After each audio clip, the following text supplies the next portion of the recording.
السلام علیکم، آپ دیکھ رہے ہیں اردو میڈیا پوائنٹ۔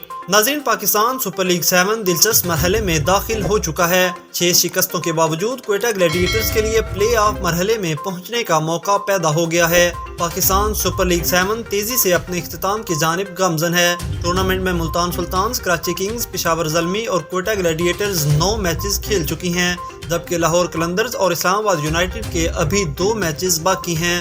ملتان سلطانز 8، لاہور قلندرز اور پشاور زلمی 5 فتوحات کے ساتھ پلے آف مرحلے میں پہنچ چکی ہیں، جبکہ 4 فتوحات حاصل کرنے والی اسلام آباد یونائیٹڈ کو پلے آف مرحلے تک رسائی کے لیے اپنے بقیہ 2 میچز میں سے کم از کم مزید 1 فتح درکار ہے، جبکہ اگر کوئٹہ گلیڈیٹرز اپنے آخری میچ میں بہتر رن ریٹ سے فتح حاصل کرنے میں کامیاب ہو جائے اور اسلام آباد یونائیٹڈ کو بقیہ دونوں میچز بڑے مارجن سے شکست ہو تو اس صورت میں سرفراز 11 پلے آف مرحلے میں پہنچ سکتی ہے۔